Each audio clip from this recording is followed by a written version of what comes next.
Pan Andrzej Duda. Ekscelencjo, wielce szanowny panie prezydencie, szanowni państwo, z wielką radością witam w Warszawie, witam w Polsce pana prezydenta Stanów Zjednoczonych Ameryki, pana Donalda Trumpa. Ogromnie się cieszę z tej wizyty w Warszawie, która jest jedną z pierwszych wizyt międzynarodowych pana prezydenta, bo ona podkreśla naszą więź i wysoką jakość sojuszu Polski i Stanów Zjednoczonych. Pokazuje też, że jesteśmy i wzajemnie oceniamy się jako lojalnych partnerów, jako tych, którzy współdziałają na wielu płaszczyznach, między innymi na płaszczyźnie bezpieczeństwa w ramach Sojuszu Północnoatlantyckiego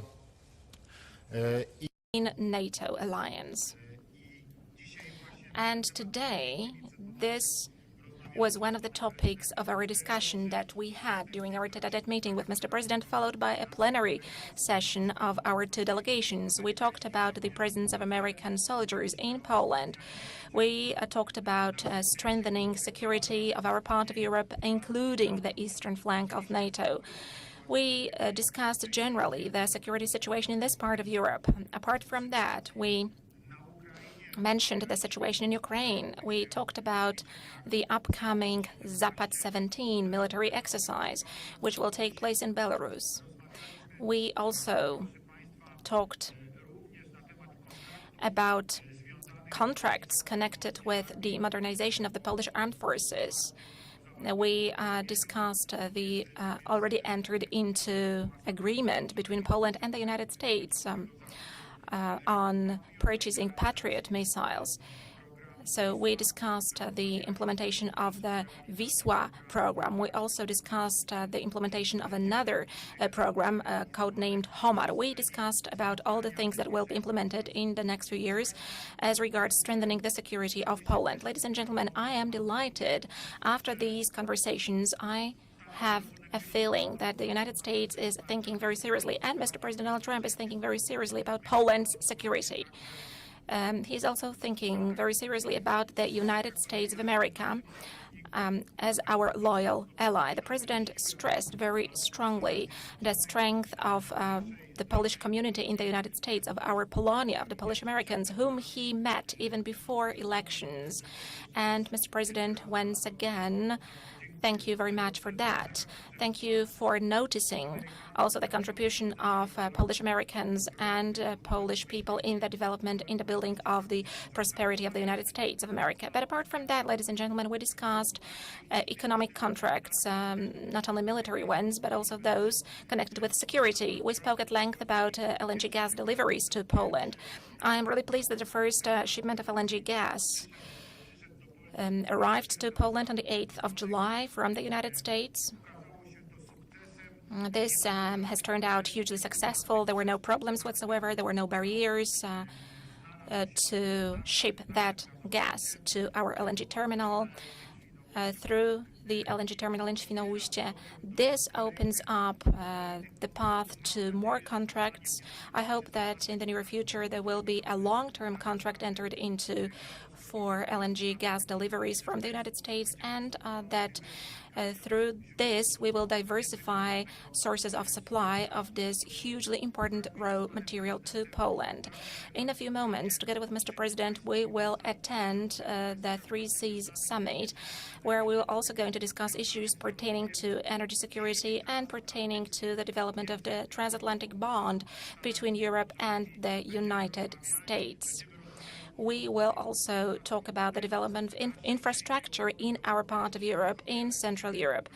But we are also going to discuss the development of the European Union, because all the Three Seas Initiative countries are EU member states.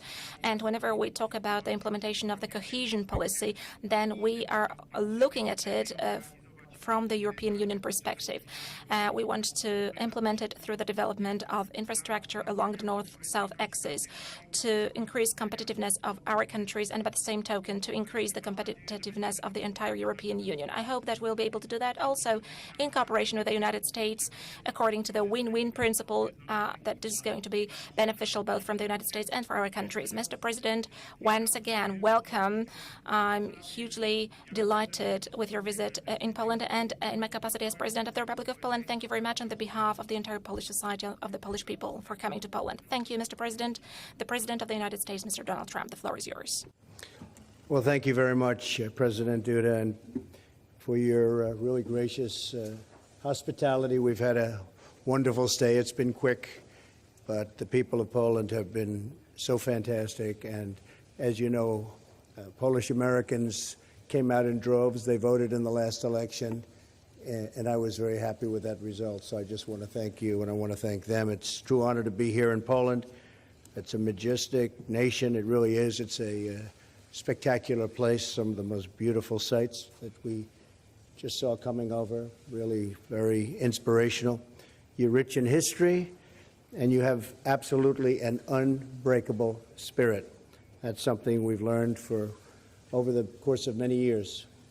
The President and I concluded a productive meeting in which we reaffirmed our enduring bonds of friendship and have united our citizens for a long time. But we've never been closer to Poland, I think, than we are right now. Poland is not only a great friend, but a truly important ally and a partner with respect to our military.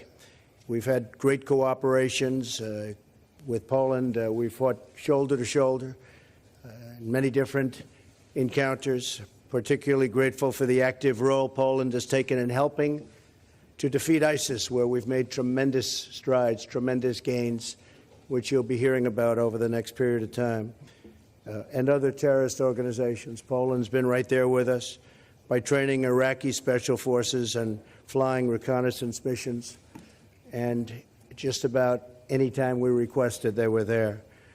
Brave Polish soldiers have fought and worked side by side with Americans in Iraq and Afghanistan, and on behalf of all Americans, I want to salute you. I want to thank you.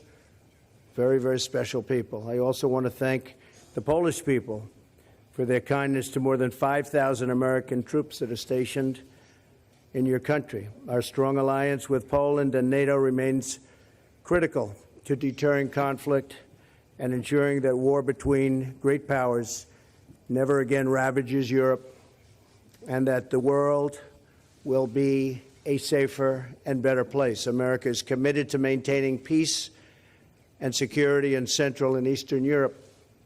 We're working with Poland in response to Russia's actions and destabilizing behavior.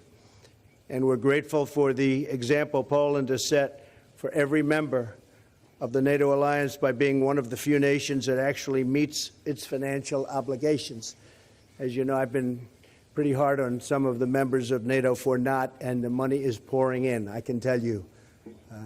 I was criticized, Mr. President, but I can also say that the people at NATO aren't criticizing me. They're very happy. The money has been pouring in the last year, far greater than it ever would have been. It is past time for all countries and all countries in the NATO alliance to get going and to get up to their obligations. But I can say that Poland has been right there, and you will even exceed that number, and I appreciate that very much, and so do a lot of other countries. During our meeting, I congratulated President Duda on Poland's recent election to the United Nations Security Council. We also discussed our mutual commitment to safeguarding the values at the heart of our alliance: freedom, sovereignty, and the rule of law. Poland joins the Security Council at a very critical time. It's a critical time, frankly, for the world, because you see what's going on. Not only must we secure our nations from the threat of terrorism, but we must also confront the threat from North Korea. And that's what it is. It's a threat.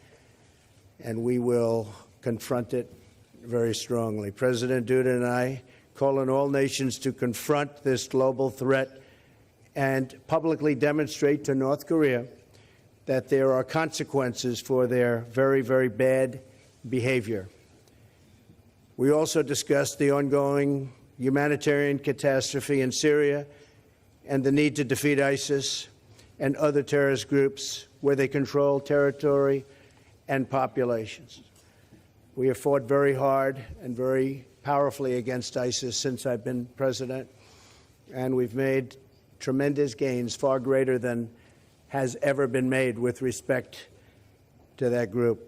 While the cities of Raqqa and Mosul will soon be liberated from these murderers, criminals, and butchers, we recognize that Syria requires a political solution that does not advance Iran's destructive agenda and does not allow terrorist organizations to return. We also reaffirm that any nation that values human life can never tolerate the use of chemical weapons, and we won't tolerate it either. Finally, we agreed to work to expand commerce between our countries. We strongly support the 3Cs initiative, and America stands ready to help Poland and other European nations diversify their energy supplies so that you can never be held hostage to a single supplier, or, as we sometimes call it, a monopoly. I'm pleased to report that the first shipment of American liquefied natural gas arrived in Poland last month, and there'll be many more coming. Maybe we can get your price up a little bit, but that's okay. He's a tough negotiator. We look forward to making the economic ties between the United States and Poland even stronger through trading relationships, and that is a balanced and reciprocal one. We want reciprocal trade relationships. We don't have too many of them.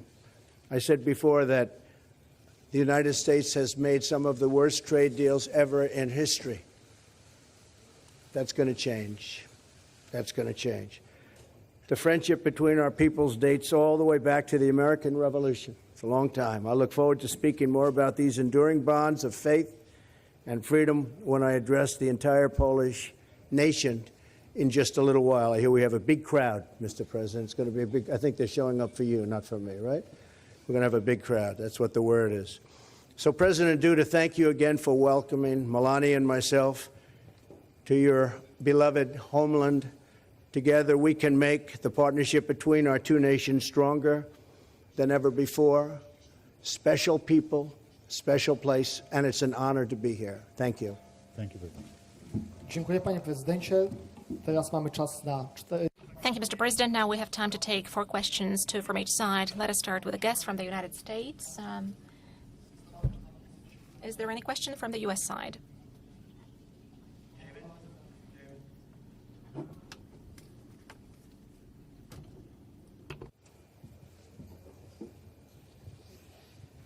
Thank you, Mr. President. In light of North Korea's latest ICBM testing, do you think they're beyond redemption, or is there a chance they might actually make a U-turn? And are you willing and ready to launch military action against them? and if I may, I have to ask about this. Since you started the whole wrestling video thing, what are your thoughts about what has happened since then? I mean, CNN went after you and has threatened to expose the identity of a person they said was responsible for it. I'd like your thoughts on that. Yeah, I think what CNN did was unfortunate for them. As you know now, they have some pretty serious problems.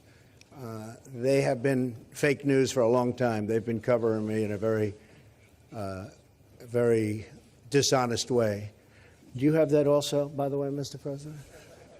But CNN and others, I mean, and others, NBC is equally as bad, despite the fact that I made them a fortune with The Apprentice, but they forgot that. But I will say that CNN has really taken it too seriously, and I think they've hurt themselves very badly, very, very badly. And what we want to see in the United States is honest, beautiful, free, but honest press. We want to see fair press. I think it's a very important thing. We don't want fake news. And by the way, not everybody is fake news, but we don't want fake news. Bad thing, very bad for our country. As far as North Korea is concerned, I don't know. We'll see what happens. I don't like to talk about what I have planned, but I have some pretty severe things that we're thinking about. That doesn't mean we're going to do them. I don't draw red lines. President Obama drew a red line, and I was the one that made it look a little bit better than it was, but that could have been done a lot sooner, and you wouldn't have had the same situation that you have right now in Syria. That was a big mistake. But I think we'll just take a look at what happens over the coming weeks and months with respect to North Korea. It's a shame that they're behaving this way, but they are behaving in a very, very dangerous manner, and something will have to be done about it. Thank you. Thank you, David. And Mr. President, since we're speaking about press freedoms, your party has significantly clamped down on press freedoms in the last year and now appears to be weakening the power of the national courts as well. Do you think that people who live in other modern democracies, including some Americans, are wrong to criticize you for limiting which reporters can cover the parliament? Szanowny Panie, odpowiadając. So, to respond to your question, sir, media order is a very significant thing indeed. And when we look at the situation in the United States, when we look at the situation in Poland, in every case you can see a lot of pathologies. I can give you an example of one of Polish magazines which compared two TV channels of two different broadcasters. And as an example, one of those broadcasters did not report about my visit to Croatia, the visit of the President of the Republic of Poland to Croatia, a very important one, which was preparing the Three Seas Summit, because this broadcaster does not really like me as the President of Poland, so I'm permanently criticized by that broadcaster. But I believe this is just the reality. This is the right of the media. In Poland, we've got an absolute liberty and freedom of the media. Problems were there during previous governments. Also, when the former president was in office, when one of the magazines, the Prost magazine, was visited by special services in order to take away recordings which were compromising for the politicians of the previous ruling party. So that was when the freedom was under threat. But now we have got absolute freedom of the media. We do respect the freedom of the media. We do take care of the interests of the Republic of Poland and of Polish people. Thank you, Mr. President. Now the question from the Polish side. The first question, Polish television. One question, please. Miłosz Kuczek, I represent the Polish television. One question concerning energy, because both of you mentioned energy sector and the deliveries of LNG. So my first question goes to President Trump. In what time perspective do you think a permanent contract could be entered into to ensure LNG gas deliveries, American deliveries to Poland? And the question to President Duda. Could Poland become a certain hub for the transportation of American gas, a hub to Three Seas countries? Question. I think we can enter a contract for LNG within the next 15 minutes. Do you have anybody available to negotiate? It will take about 15 minutes. You know, we're becoming a great exporter of energy. Very soon we'll be a very great exporter of energy, and we've taken a lot of unnecessary regulations out of our process, and we are doing things that we haven't been able to do for a long time. So we're blessed with great land. We didn't even know it 15 years ago in terms of what was underneath our feet, and certainly we have found out through technology that we are truly blessed to have this incredible wealth under our feet. And we are going to be an exporter of energy. It's already happening, and anytime you're ready, we can do additional contracts. We've already done the one, but we can do many additional contracts. Szanowni Państwo, Ladies and gentlemen, I can give you the following answer. It is not the President of the United States and the President of Poland who are going to sign the long-term contract for LNG gas deliveries to Poland. But the contract will be signed by companies, by a Polish company and an American company, and this is how it will be proceeded. What is most important, however, the most important thing is that there is green light given by the U.S. government, by the U.S. administration, that there is an incentive given by Americans for us to buy gas from the United States. And on our side, on the Polish side, on the side of the Polish authorities, there is also this green light. And there is interest in this particular thing. So I count that after relevant negotiations, I know that those negotiations are already ongoing. I believe that after the conclusion of those negotiations, there will be a long-term contract for U.S. LNG deliveries to our LNG terminal in Świnoujście.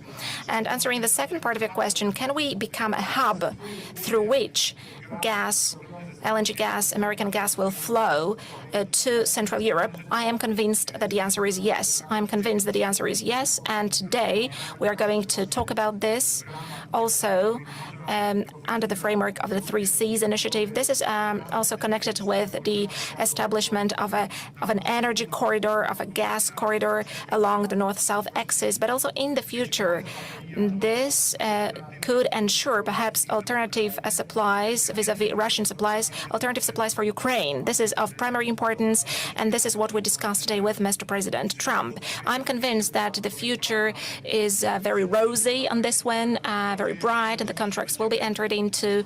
And of course, we on our part, according to the needs, are going to develop our capacities as regards the reception of the LNG gas from the US and from other directions. Media is free in Poland. So now the question from a private broadcaster, TVN. Mr. Wrona, thank you very much.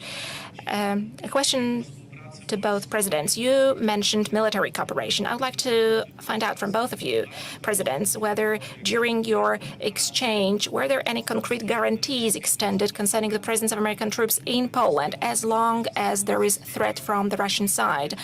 And how do you see the future, presidents, the future of the presence of American troops in Poland?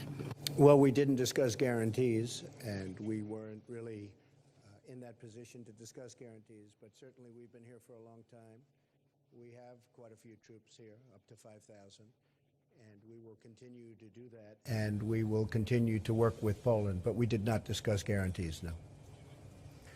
Panie redaktorze, rozmawialiśmy z panem prezydentem przede wszystkim o with Mr. sytuacji President, bezpieczeństwa, the jaka topic that we tutaj discussed jest. first and foremost was the security situation that we have here.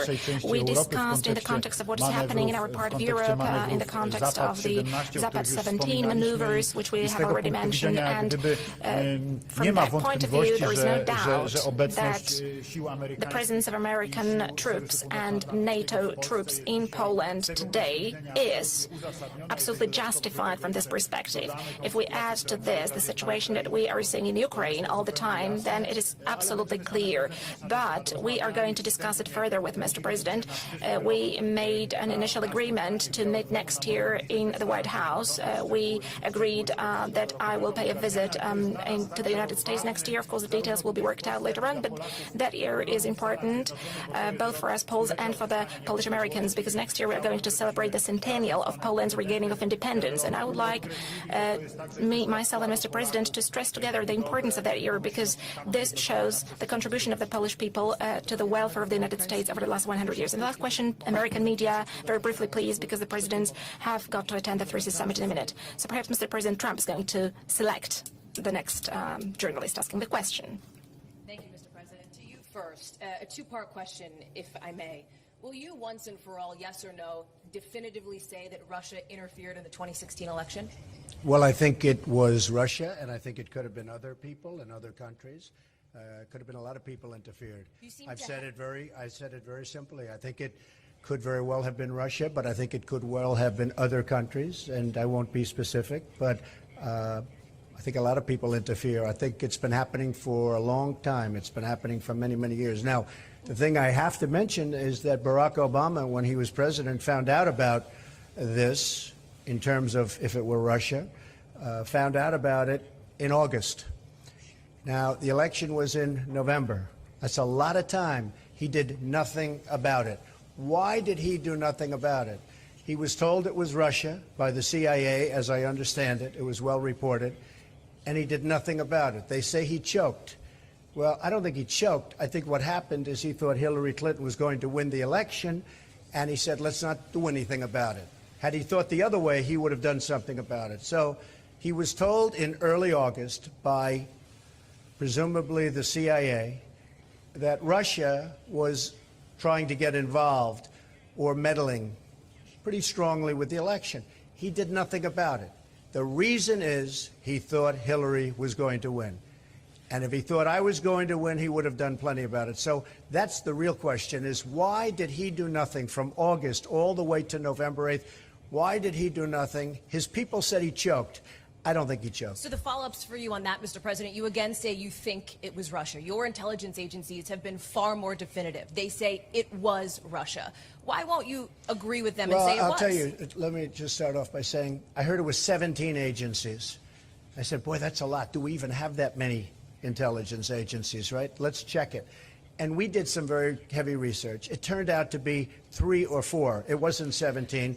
And many of your compatriots had to change their reporting, and they had to apologize, and they had to correct. Now, with that being said, mistakes have been made.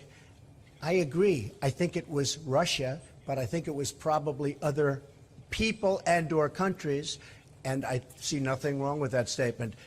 Nobody really knows. Nobody really knows for sure. I remember when I was sitting back listening about Iraq, weapons of mass destruction, how everybody was 100% sure that Iraq had weapons of mass destruction. Guess what? That led to one big mess. They were wrong, and it led to a mess. So it was Russia, and I think it was probably others also, and that's been going on for a long period of time. But my big question is, why did Obama do nothing about it from August all the way to November 8th? He did nothing about it, and it wasn't because he choked. And before Dear I get to lady, it was two President Duda, questions. you talk Dear about lady, being dear angry at lady, President two Obama, questions. Mr. President. Thank you very talk much. about having anger. Thank you very much. You must go. Very briefly follow up, Mr. Thank President. you very much. Why haven't you shown Dear that anger lady, toward Moscow? it was two questions. Thank you very much. Can I ask of President Duda, Dziękuję please? panom prezydentom. Dziękuję President Duda, członkom President, delegacji. thank Dziękuję you państwu. to the members of the delegation. Thank you, ladies and gentlemen. Thank you, everybody, very much.